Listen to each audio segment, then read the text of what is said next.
Magandang araw! Galing na nga kami kanina rito para bumili ng bigas ng 2 driver. Ngayon naman ay babalik kami ni Papa B para mag-grocery. Siyempre, siya ang financer.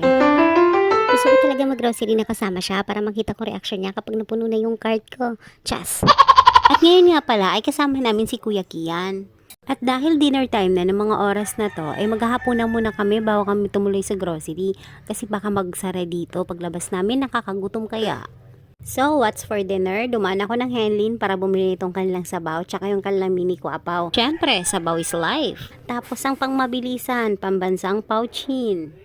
At saka nga pala, napakasarap nitong mini kuapaw ni Henlin. Kaya lang nakakabitin. Pero hayaan mo na, may pauchin pa naman ako kaya magra-rice na lang kami. Tama na ang gastos, G.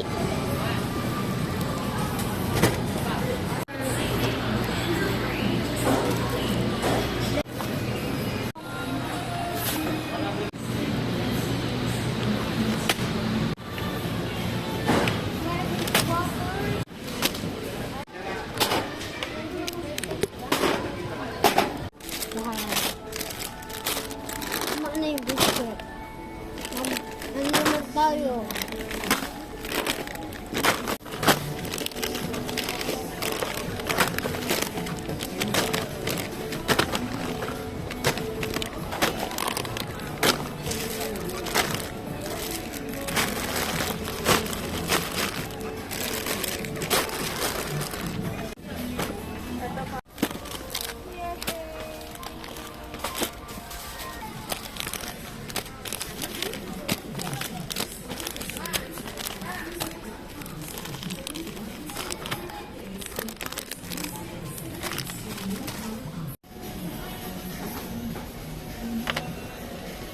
Ito na lang.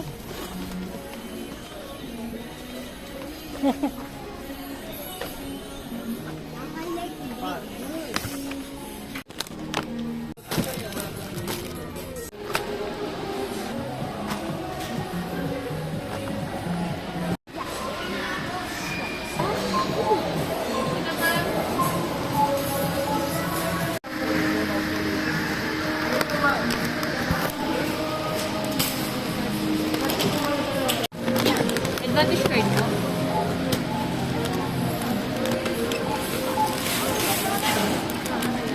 Pastor, anong ilalagay ko sa araw-araw?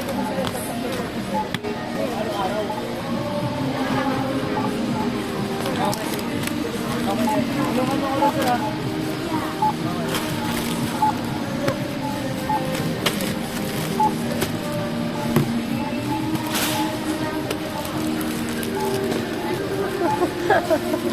Napahirapan mo sarili mo.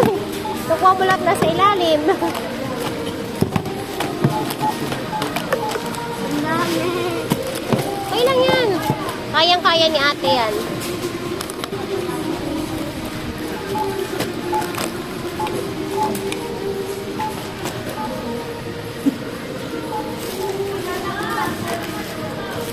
Tingnan ko lang di ka makatulog sa bahay. Di ka mapagod.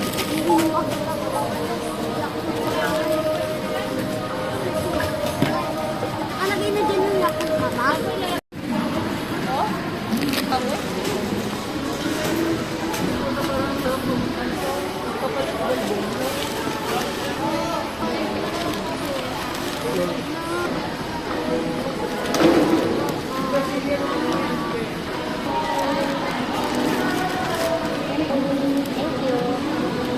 At ayun, nakapambudol na naman ako.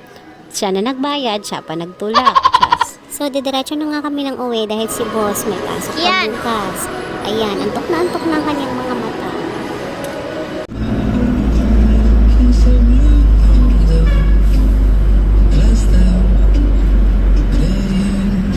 Bago nga pala kami umuwi, dumaan muna kami dito sa milk tea house. Dahil bilin-bili na ng aking mga itlugan, nabilhan daw namin sila ng milk tea. Aba, bayaran nyo to ha. Medyo natagalan pa nga ako rito dahil medyo mahaba ang pila. At sa tagal nga ay napatulalaan na lang ako, tinitignan ko yung aking sasakyan na sana kulay pink na lang lahat. What?